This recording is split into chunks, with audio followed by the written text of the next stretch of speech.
Bismillahirrahmanirrahim. Assalamualaikum warahmatullahi wabarakatuh.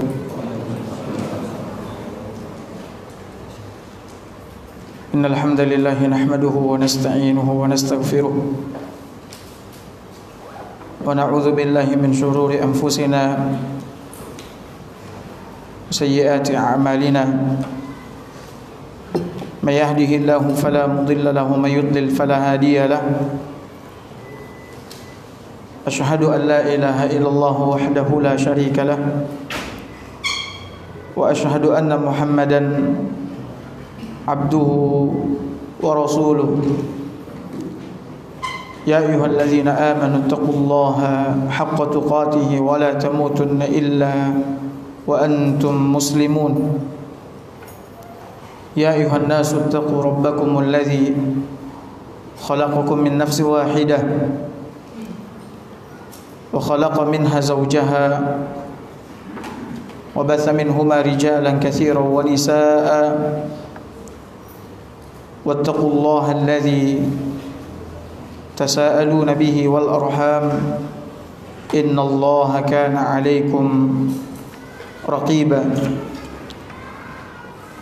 Ya ayyuhalladzina amanu taqullaha wa qulu qawlan sadida yuslih lakum a'malakum wa yaghfir lakum dhunubakum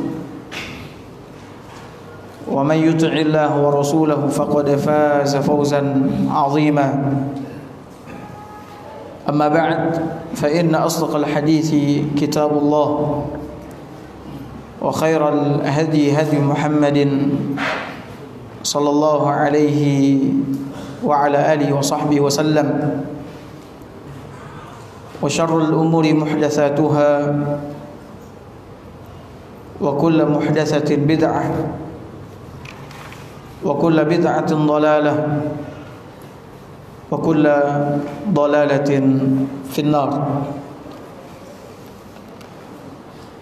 Hadirin ma'asyiral muslimin wal muslimat yang semoga senantiasa dirahmati oleh Allah Azza wa Jalla. Malam ini kita akan melanjutkan kajian kita dalam bahasan Hilyah Talibil Ilmi, perhiasan penuntut ilmu yang ditulis oleh Syekh Bakar Abu Zaid rahimahullahu taala. Namun sebelum itu saya ingin menyampaikan bahwasanya Syekh Abdul Hasan berhalangan hadir malam ini di tengah-tengah kita karena beliau safar. Mudah-mudahan di pertemuan berikutnya kita bisa kembali belajar dan menuntut ilmu dengan Syekh Abdul Hasan hafizahullah taala wa ra'ah.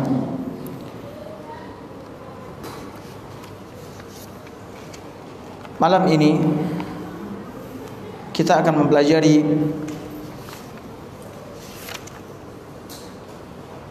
di antara metode belajar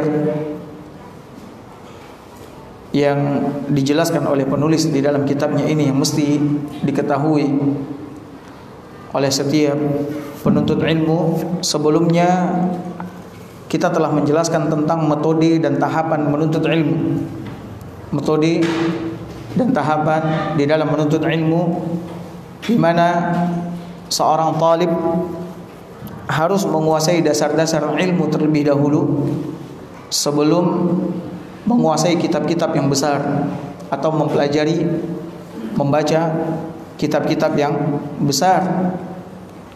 Ya, sebagaimana di antara ungkapan salaf terdahulu, man lam yutkin al-usul hurimal usul. Siapa yang tidak menguasai dasar-dasar ilmu al-usul, maka dia pasti akan gagal di dalam menuntut ilmu. Dan kemudian para ulama juga menasihatkan kita untuk bertahap, ya, di dalam menuntut ilmu, pelan-pelan, tidak tergesa-gesa. Sebagaimana salaf terdahulu mengatakan, man ramal ilma jumlatan zahaba anhu jumlah. Siapa yang menginginkan ilmu sekaligus, ya, semua ilmu sekaligus ingin dia capai, maka zahaba anhu jumlah, maka ilmu itu pun juga akan pergi darinya sekaligus. Makanya seseorang di dalam menuntut ilmu harus bertahap, sedikit demi sedikit. Dan ini sesuai dengan apa yang Allah firmankan di dalam Al-Quran dalam surat Al-Isra ayat 106, wa Qur'anan faraqnahu litaqra'ahu 'alan nasi 'ala mukth wa nazzalnahu tanzila. Ayat ini merupakan ayat yang sangat besar sekali yang diturunkan oleh Allah Azza wa Jalla kepada para penuntut ilmu, di mana Allah Subhanahu wa taala mengatakan Al-Qur'an itu telah kami turunkan kepada Muhammad sallallahu alaihi wasallam sekaligus atau berangsur-angsur? Berangsur-angsur.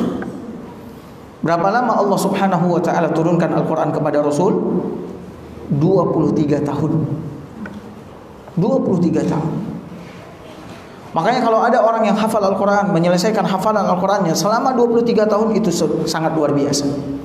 Walaupun sekarang kita temukan ada orang yang menyelesaikan hafal Al-Quran setahun, 2 tahun, 6 tahun dan seterusnya. Akan tetapi Allah mengatakan Al-Quran itu telah kami turunkan secara berangsur-angsur. Kenapa Allah turunkan secara berangsur-angsur? Hikmahnya apa kata Allah Azza wa Jalla? Litaqra'ahu 'alan nasi 'ala mukth. Agar kau bacakan Al-Quran itu yang sedikit demi sedikit yang kami turunkan itu secara pelan-pelan kepada manusia. Kalau Nabi bacakan Al-Quran dari Al-Fatihah sampai An-Nas, saya tanya, umat ini akan kesulitan atau tidak? Pasti akan sulit. Gak ada orang yang sanggup untuk memikulnya. Makanya Allah turunkan ilmu itu kepada Rasulullah SAW, yaitu Al-Quran, kitabul ilmi, kepada Rasulullah SAW agar Rasul ajarkan kepada manusia ala mukth. Ala mukth artinya apa? Pelan-pelan, perlahan-perlahan. Makanya dengarkan perkataan sahabat Nabi SAW. Kami mempelajari Al-Quran itu dari Nabi SAW 5 ayat, 3 ayat. Kemudian kami dengarkan penjelasannya dari Nabi. Kemudian kami lihat bagaimana Nabi SAW mengamalkan Al-Quran. Kemudian murid para sahabat seperti Abdurrahman As-Sulami rahimahullah ta'ala dari kalangan tabi'in, muridnya Abdullah bin Mas'ud dan sahabat-sahabat kibar lainnya, dia mengatakan kami mempelajari Al-Quran ini dari sahabat Nabi SAW 5 ayat, 10 ayat, dan kami tidak berpindah kepada ayat berikutnya sampai kami mengetahui apa yang kami ketahui, maknanya, hukumnya, kandungannya, ya, pelajaran darinya.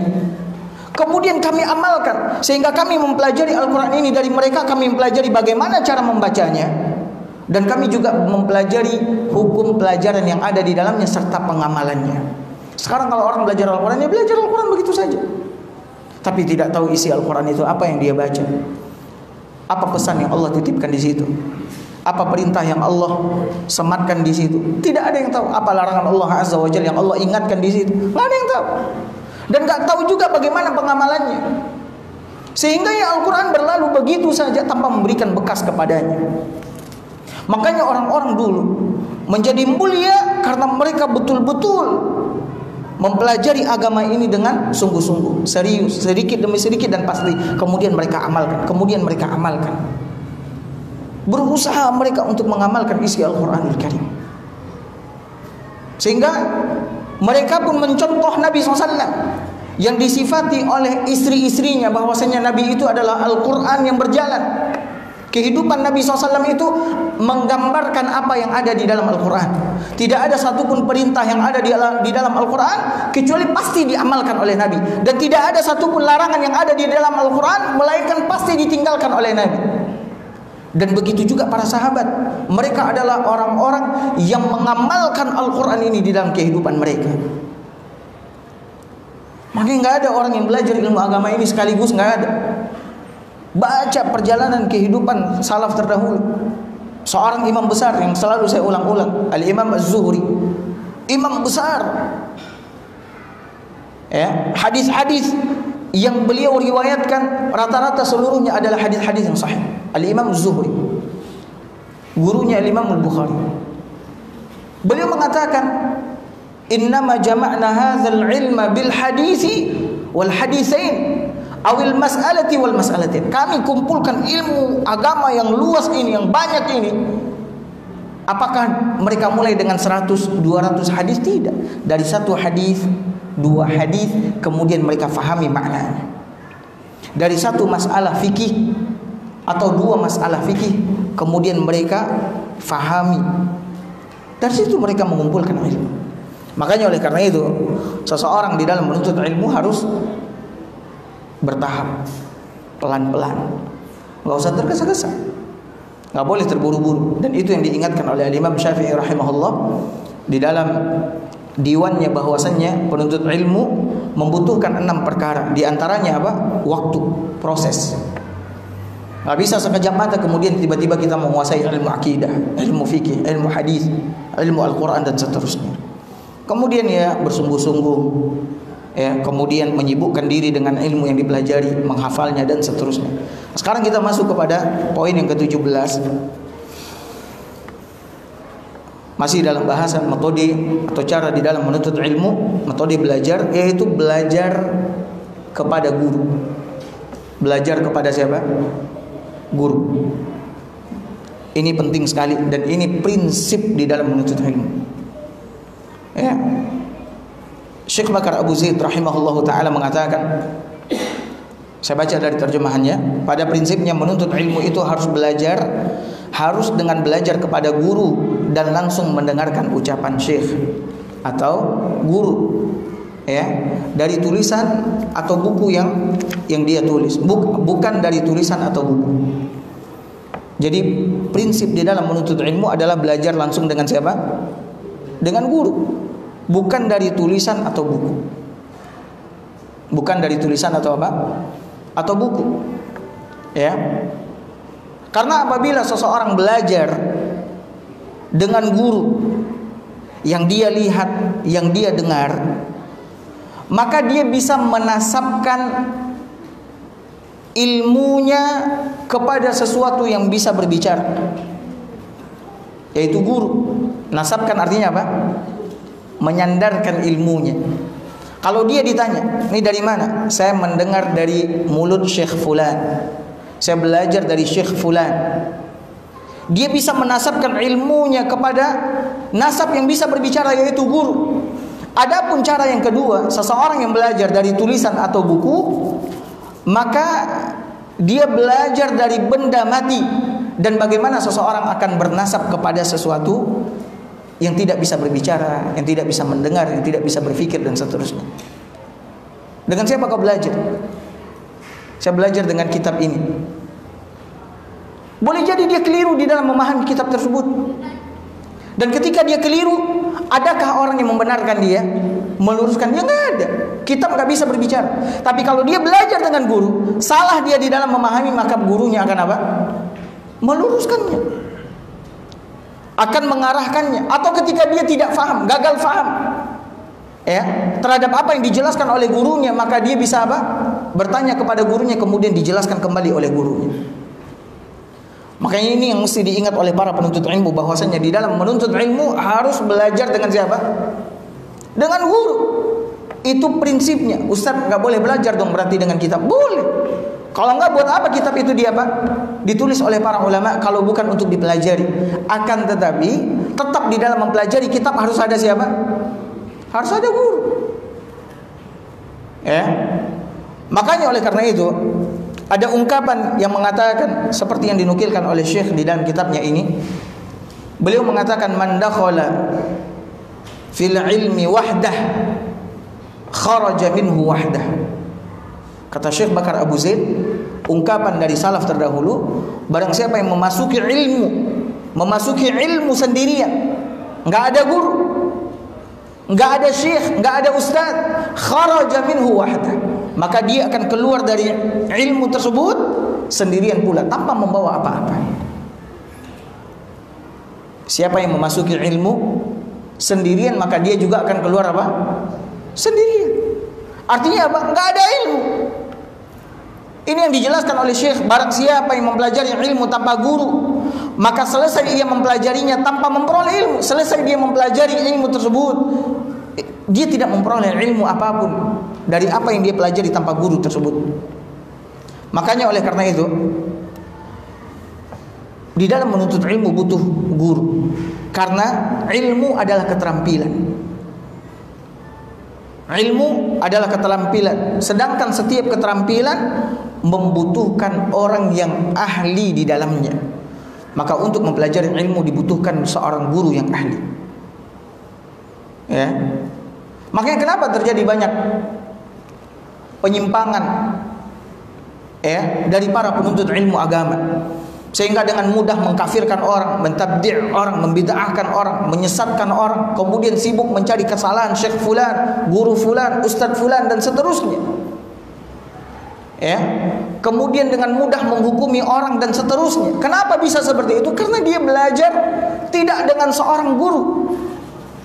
Dia hanya menyibukkan dirinya membaca buku, kemudian membaca tulisan, kemudian dia fahami itu sesuai dengan pemahaman dirinya, tidak berdasarkan pemahaman ahli ilmu. Tidak berdasarkan pemahaman siapa? Ahli ilmu, para ulama. Sehingga dia keliru. Sehingga tampillah dia sebagai seorang yang mudah menghukum, menyesatkan, mengkafirkan dan mentahzir dan lain sebagainya. Kerjaannya cuma itu saja. Karena apa? Karena dia nggak ada guru yang mengarahkannya.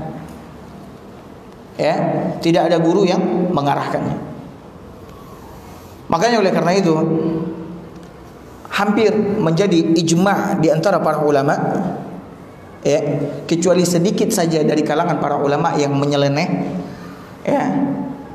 hampir ijma' seluruh para ulama menyatakan bahwasannya seseorang di dalam menuntut ilmu dia harus belajar dengan seorang guru. Tidak bisa tidak. Semuanya sepakat. Ini yang dikatakan oleh Syekh Bakar Abu Zaid rahimahullahu taala. Demikianlah hal ini hampir menjadi kesepakatan para ulama, kecuali segelintir ulama yang nyeleneh seperti Ali bin Ridwan Al-Masri At-Tabib yang wafat pada tahun 453. Para ulama di zamannya maupun sesudah mereka telah membantah pendapatnya, mengatakan belajar ilmu agama tidak membutuhkan guru. Cukup sudah baca kitab, baca tulisan dan lain sebagainya, nggak mesti ada guru. Pendapatnya ini telah dibantah oleh para ulama yang hidup sezaman dengan dia ataupun yang sesudahnya, dibantah pendapat dia. Kemudian Al-Imam Syekh Bakar Abu Zaid rahimahullahu taala menukilkan perkataan Al-Imam Al-Hafidh Al-Zahabi rahimahullahu taala ketika menulis biografi Ali bin Ridwan Al-Masri. Ali bin Ridwan Al-Masri yang tadi berpendapat bahwasannya tidak mesti seseorang di dalam menuntut ilmu agama harus belajar dengan guru. Apa kata Al-Hafidh Al-Zahabi? Dan beliau adalah salah seorang murid pentolan dari Syekhul Islam Ibn Taimiyah rahimahullahu ta'ala, yang sangat alim dalam masalah sejarah, hadis, para rawi.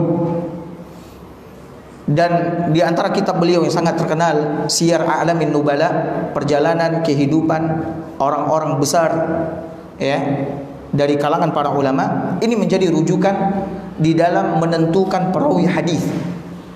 Ketika beliau menuliskan biografi tentang Ali bin Ridwan Al-Masri, beliau mengatakan di dalam kitabnya Siyar A'lamin Nubala, kata beliau, Ali tidak memiliki guru.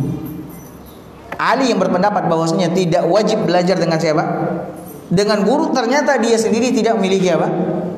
Tidak memiliki guru. Ia hanya sibuk belajar dari buku dan menulis sebuah buku tentang cara belajar dari buku secara autodidak. Menurutnya cara ini lebih tepat daripada belajar dari guru, dan pendapatnya ini keliru. Lihat, dijelaskan oleh Al-Hafidh Zahabi rahimahullahu taala. Makanya kita kalau baca biografi para ulama, anggap kita membaca biografi tentang Syekh Muhammad bin Shalih Al-Utsaimin rahimahullah. Siapa yang pernah membaca biografi para ulama, selalu disebutkan di situ siapa? Syuyukhuhu, syekh yang dia menimba ilmu dari mereka. Sebutkan fulan.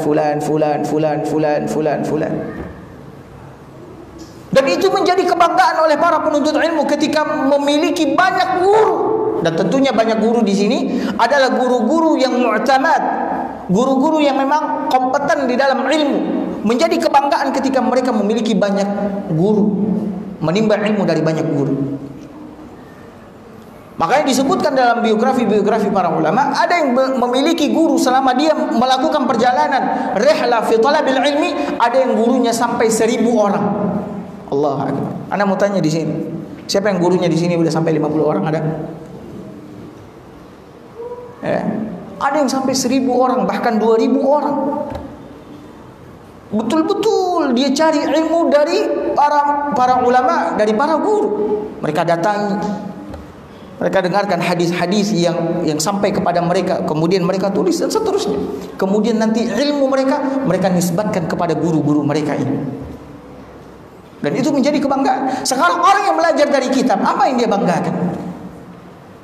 Mana yang lebih besar, alim dan lebih mulia ketika seseorang mengatakan saya belajar dengan syekh fulan, ulama fulan, dengan orang yang mengatakan saya belajar dari kitab ini, saya belajar dari kitab ini, saya belajar dari kitab ini. Tentu yang besar dan azim, mulia adalah orang yang mengatakan saya belajar dari syekh fulan, saya ketemu dengan syekh fulan, saya duduk di majelisnya syekh fulan, saya bertanya kepada syekh fulan dan seterusnya. Masya Allah. Makanya oleh karena itu Al-Hafidz Zahabi ketika menuliskan biografi tentang Ali bin Ridwan Al-Masri, beliau mengatakan dia tidak punya guru. Dia sibuk belajar dari buku dan menulis sebuah buku tentang cara belajar dari buku secara autodidak. Menurutnya cara inilah yang lebih tepat daripada belajar dengan guru, dan pendapatnya ini keliru. Kemudian Al-Imam Safadi, kata Syekh Bakar Abu Zaid rahimahullahu ta'ala, telah memberikan bantahan yang sangat panjang lebar terhadap pendapat Ali bin Ridwan Al-Masri ini. Ya, dalam Al-Wafi dari Imam Zabidi dalam kitab Syarhul Ihya mengutip pendapat sejumlah ulama dengan berbagai alasan yang dikemukakan. Di antaranya adalah pendapat Al-Imam Ibnu Battah dalam membantah pendapat yang mengatakan belajar itu tidak mesti harus dengan siapa? Dengan guru. Banyak ya bantahan yang disampaikan oleh para ulama. Beliau mengatakan di buku terdapat hal-hal yang menghambat pemahaman ilmu. Coba Anda mau tanya nih, kita pernah baca kitab enggak? Ketika baca kitab, apakah semuanya bisa kita pahami? Tidak. Ketika kita enggak paham, bisa enggak kita bertanya kepada kitab? Enggak bisa juga. Siapa yang akan menjelaskan kepada kita? Kemudian kita lewati, sementara bacaan berikutnya berkaitan dengan pemahaman tentang tulisan sebelumnya. Sementara di tulisan sebelumnya kita gagal paham, kemudian di tulisan berikutnya kita dapat memahami tanpa memahami tulisan yang sebelumnya. Maka kita akan sesat. Makanya sebagian perkataan salaf sangat keras dalam ini. Siapa yang belajar tanpa guru, maka gurunya adalah siapa? Setan. Gurunya siapa? Setan. Akan menyesatkan dirinya. Dan kemudian ketika dia sesat, apakah dirinya saja yang sesat? Tidak. Dia akan menyesatkan banyak orang. Dia akan menyesatkan banyak orang. Makanya kata Al-Imam Ibnu Batlan, ya, sebagaimana yang dinukilkan oleh Al-Imam Zabidi dalam kitabnya Syarhul Ihya, di buku terdapat hal-hal yang menghambat pemahaman ilmu yang tidak terdapat pada guru. Pada guru kita bisa bertanya. Kita bisa bertanya. Afwan ya Ustaz, afwan ya Syekh, ana tidak memahami tentang masalah ini. Apa maksudnya? Guru akan menjelaskan kepada kita kembali. Terus sampai kita betul-betul memahami ilmu tersebut. Ini kelebihan kita belajar dengan guru. Ya, yang tidak terdapat pada guru yaitu kesalahan pelafalan karena kemiripan huruf ketika tidak diucapkan, kesalahan karena mata kurang konsentrasi, banyak kesalahan, kekeliruan kita di dalam melihat kata-kata, kesalahan huruf yang tidak dilafalkan dalam bahasa Arab akan merubah makna dan lain sebagainya. Merubah makna membuat kita salah di dalam memahami ilmu tersebut. Sedikitnya pengalaman dalam bahasa Arab, kerusakan yang terdapat padanya, koreksi buku, penulisan apa yang tidak dibaca, kitab-kitab dalam bahasa Arab. Saya dulu waktu kuliah, baru beberapa bulan di sana, di Mesir, kemudian ada ma'arad kitab internasional, setiap tahun ada. Saya pergi sama senior beli kitab. Ternyata kitab itu, satu judul kitab itu bisa ada lebih dari 20-30 penerbit yang mencetak satu kitab yang sama. 20-30 penerbit.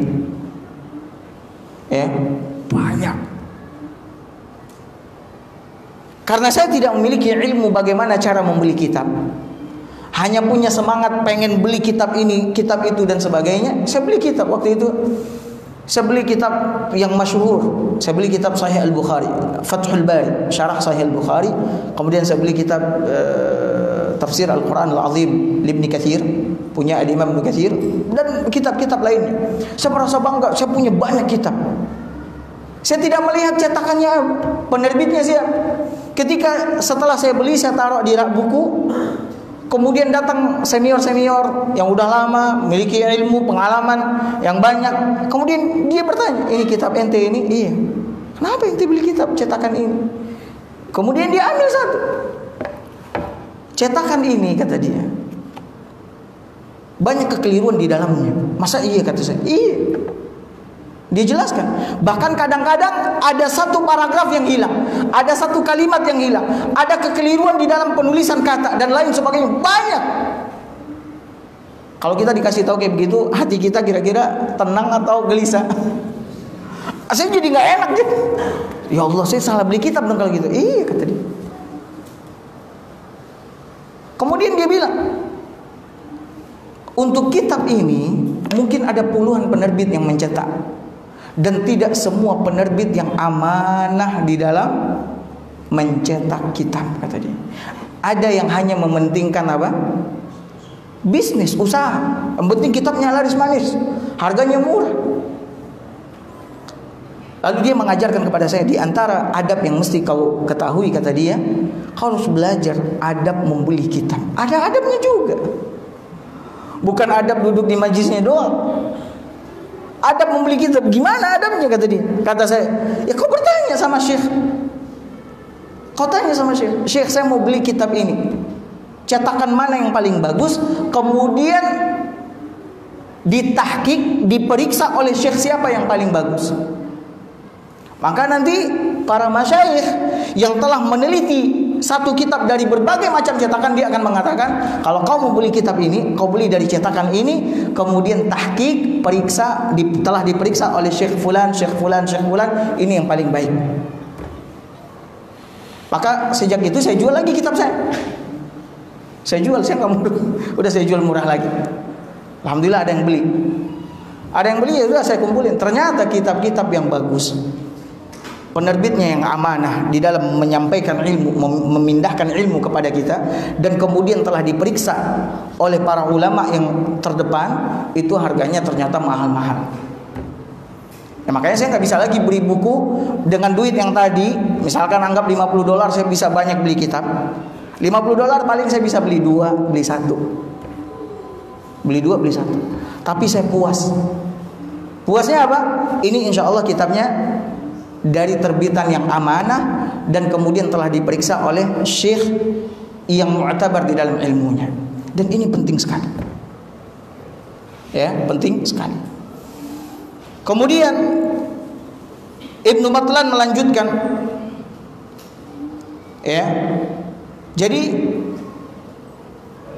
penulisan apa yang tidak dibaca, pembacaan apa yang tidak tertulis, mazhab yang dianut oleh penulis buku, kesalahan tulis, buruknya pengutipan, penyambungan bacaan yang dilakukan oleh pembaca pada bagian yang seharusnya berhenti, kombinasi beberapa prinsip pengajaran, penyebutan istilah-istilah tertentu dalam suatu bidang ilmu, dan kata-kata yang berbahasa Yunani yang belum diterjemahkan oleh pengutip seperti Nauruz, semua itu menghambat pemahaman ilmu. Jadi kalau kita belajar dari kitab, banyak hambatan-hambatan yang akan kita temui yang kita tidak tahu, sehingga menghalangi kita untuk sampai kepada ilmu itu, yaitu apa? Pemahaman. Karena hakikat ilmu sebagaimana yang dikatakan oleh Imam Al-Bukhari, al-faham. Ilmu itu adalah paham, mengerti. Ya, seorang pelajar bisa terbebas dari beban-beban di atas apabila ia membaca di hadapan seorang guru. Makanya ketika saya duduk di halaqah, ada beberapa orang tulab membacakan kitab kepada seorang syekh yang duduk di depan. Ada yang baca dari cetakan ini, ada yang baca dari cetakan. Didengar sama syekh. Itu salah kalimatnya. Yang benarnya ini, tolong kau diperbaiki. Itu ada yang ketinggalan di situ. Tambahkan ini. Kenapa? Karena syekh udah selesai mempelajari kitab itu dan dia tahu mana letak kekurangannya, mana letak kekeliruannya dan seterusnya. Kalau kita belajar dari kitab, kita nggak akan dapatkan itu. Cuman kalau di Indonesia mungkin hanya di beberapa tempat yang belajar seperti itu. Rata-rata pengajian di masjid seperti ini. Ya, pengajian di masjid seperti ini. Jarang yang ada pengajian itu, biasanya pengajian khusus untuk para penuntut ilmu yang betul-betul ingin menjadi ulama, kemudian menjadi pewaris para nabi, kemudian mendakwahkan ilmu kepada umat. Kemudian beliau melanjutkan, seorang pelajar bisa terbebas dari beban-beban di atas apabila ia membaca di hadapan seorang guru. Jika keadaannya seperti ini, maka membaca buku di hadapan para ulama itu lebih bermanfaat daripada membaca sendiri. Inilah yang hendak kami jelaskan. Panjang perkataan beliau, termasuk di dalam mempelajari Al-Qur'anul Karim. Belajar Al-Qur'an.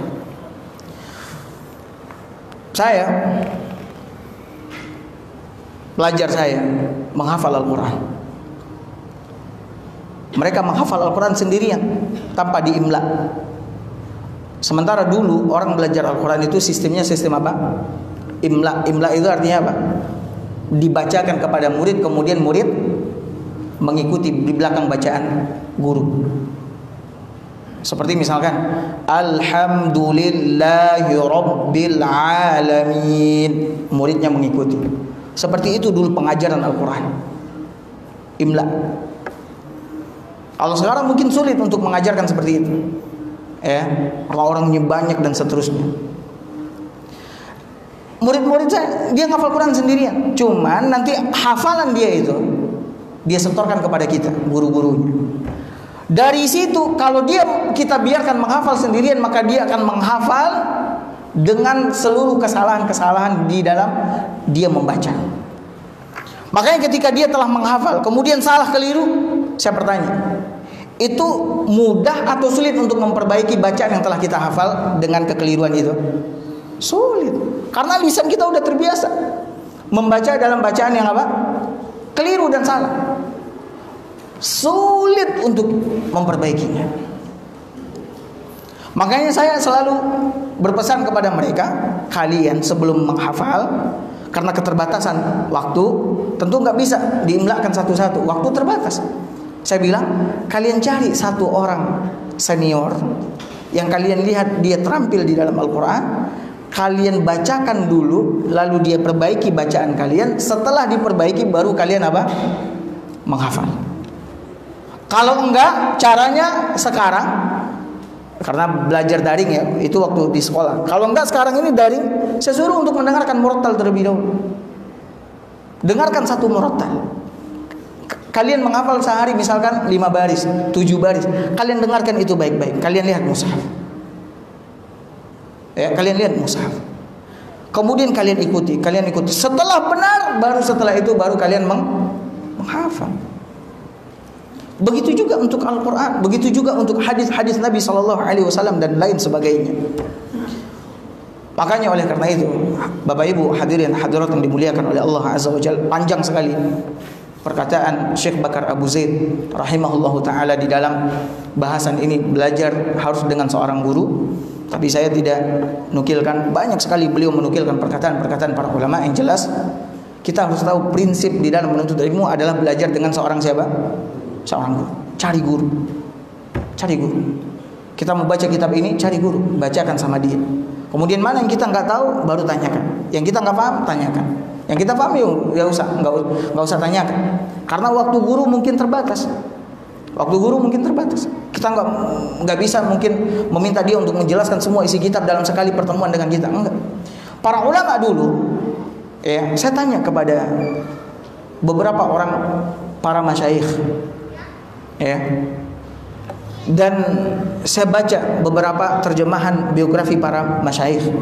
Itu mereka berguru, misalkan ada yang punya gurunya misalkan Syekh Al-Albani rahimahullah. Apakah dia mulazamah dengan Syekh Al-Albani setiap saat dia terus dengan Syekh Al-Albani? Tidak. Tidak. Dia membaca sekian banyak hadis misalkan atau permasalahan, kemudian ketika ketemu sama Syekh Al-Albani, dia sampaikan apa yang dia tidak pahami. Masalah ini apa Syekh? Maksudnya apa Syekh? Ini apa Syekh? Selesai dijelaskan oleh Syekh Al-Albani, habis itu selesai. Dia telah memahami kitab ini semuanya. Ya. Jadi belajar dengan kitab, silahkan belajar dengan kitab, baca. Cuman ketika ada yang tidak kita pahami, maka kita tanyakan kepada siapa? Kepada guru. Jangan kita usahakan untuk tetap memahaminya, padahal pemahaman kita keliru dan salah. Sehingga buat kita sesat. Ya, sehingga membuat kita sesat. Jadi prinsip di dalam menuntut ilmu harus ada guru. Kemudian yang ingin saya tekankan juga, saya tidak baca semuanya. Insya Allah kalau ada kesempatan lagi, kita akan bahas kepada adab-adab berikutnya. Yang ingin saya tegaskan juga, di dalam mencari guru harus selektif, tidak asal guru. Makanya teman-teman yang udah ngaji itu ketika dia nggak tahu nih ustadznya siapa, manhajnya bagaimana, ini bagaimana, biasanya nggak mau apa? Nggak mau duduk. Dan memang harusnya seperti itu. Namun sebagian orang nggak mengerti. Kita di dalam menuntut ilmu nggak boleh menuntut ilmu dari sembarangan orang. Pokoknya kalau ada orang yang berbicara, pintar ngomong, vokal di dalam berbicara, oh berarti dia adalah ustadz, ulama. Kita belajar darinya. Nggak boleh sembarangan, serampangan di dalam mencari guru. Ya. Al-Imam Ibn Sirin rahimahullahu ta'ala menyebutkan perkataan yang sangat besar bagi para penuntut ilmu. Kata beliau, inna hadzal ilma din. Sesungguhnya ilmu ini yang kau cari ini, yang kau pelajari ini adalah agama. Adalah agama. Fanzuru amman ta'khuduna dinakum. Maka lihatlah baik-baik oleh kalian dari siapa kalian mengambil agama kalian. Makanya orang yang salah di dalam menuntut ilmu agama, ya, salah keliru di dalam menuntut ilmu agama dari orang yang salah, maka itu akan menjadi agamanya, keyakinannya, dasarnya di dalam berucap, di dalam beramal. Kemudian ketika sampai kebenaran kepadanya, sementara kesesatan tadi telah apa? Mendarah daging kepadanya, sulit untuk mengeluarkannya dari kesesatan tersebut. Ilmu yang kita pelajari ini akan menjadi keyakinan kita, yang kita yakini, akan menjadi dasar kita di dalam berucap, akan menjadi dasar kita di dalam beramal. Maka kalau kita salah di dalam mengambil ilmu dari guru yang salah, maka kita akan salah di dalam apa? Berucap dan beramal. Maka lihat baik-baik. Yang kita lihat, perhatikan, dicamkan baik-baik. Yang kita lihat ada 3 dari seorang guru. Pertama, salamatul mu'taqad, akidahnya salim, benar. Akidahnya salim, benar, tidak keliru dan tidak menyimpang. Ya, akidah yang salim yaitu akidah Ahlus Sunnah wal Jamaah. Ya, bukan akidah Asy'ariyah, Maturidiyah, ya, dan lain-lain sebagainya. Tapi akidahnya akidah salafus salih, akidahnya Nabi, akidahnya para sahabat dan orang-orang yang mengikuti mereka. Kemudian salamatul manhaj, manhajnya di dalam beragama juga mesti benar. Manhajnya di dalam beragama juga mesti apa? benar. Apa yang dimaksud dengan manhaj? Yaitu cara dia beragama. Karena manhaj itu adalah metode, cara di dalam beragama. Bagaimana cara beragama? Yaitu sebagaimana yang disabdakan oleh Nabi SAW, "Man kana ala ma ana alaihi wa ashabi." Orang yang beragama sebagaimana aku dan para sahabatku beragama, yaitu mengikuti Al-Quran dan hadis Nabi SAW. Menurut pemahaman salafus saleh. Salafus saleh siapa? Para sahabat. Karena tidak ada dari umat ini yang faham akan masalah agama selain daripada sahabat yang hidup di zaman turunnya wahyu, yang hidup di zaman Rasulullah SAW menjelaskan, kemudian mencontohkan, mempraktekkan agama tersebut di hadapan mereka. Rasul itu telah mempraktekkan dan mencontohkan sebuah agama, ajaran agama kepada para sahabat. Sahabat adalah orang yang paling alim tentang agama ini. Makanya disebutkan dalam hadis Nabi SAW untuk sholat, kadang-kadang Nabi SAW naik ke atas mimbar. Nabi sholat di atas mimbar untuk dilihat oleh para sahabat bagaimana cara sholat yang benar. Dalam berhaji juga demikian. Nabi SAW mengatakan kepada sahabatnya, "Khudhu anni manasikakum." Ambillah oleh kalian cara manasik haji dan umroh kalian. Bukan sembarangan. Sahabat yang mengambil itu, bukan kita yang hidup 14 abad setelahnya. Bukan. Kalau ada yang bertanya, siapa orang yang paling faham tentang agama ini? Maka jawabannya adalah sahabat Nabi SAW. Makanya pantas mereka diridhai oleh Allah Subhanahu wa Ta'ala menjadi generasi yang terbaik. Ya, menjadi generasi yang terbaik. Manhajnya mesti benar. Pertama akidah, kemudian apa? Manhaj. Kemudian yang ketiga, amalannya juga mesti benar. Lihat amalannya. Akidah benar, manhaj benar, tapi amalannya apa? Jelek. Jangan ambil ilmu dari dia. Suka bohong, nipu orang, utang nggak bayar. Ada yang nggak bayar utang di sini? Ya. Janji sering mangkir, dikasih amanah khianat. Jangan ambil ilmu dari dia. Amalannya mesti apa? Mesti benar. 3 hal ini mesti diperhatikan oleh seorang penuntut ilmu dari guru yang dia mengambil ilmu darinya. Kita belajar dengan guru agar guru itu kita jadikan sebagai apa? Qudwah, contoh, teladan buat kita. Bukan hanya sekedar dengerin ilmu, enggak. Ngambil contoh, bagaimana ucapannya, bagaimana perbuatannya, bagaimana akhlaknya, bagaimana ibadahnya dan seterusnya. Tentunya orang yang mulia adalah mereka yang tadi kita katakan akidahnya benar, manhajnya benar, kemudian amalannya juga apa? Benar. Tapi mungkin ini yang bisa kita sampaikan. Semoga apa yang kita sampaikan ini bermanfaat. Sallallahu ala nabiyina Muhammad wa ala alihi wa sahbihi wasallam. Assalamualaikum warahmatullahi wabarakatuh.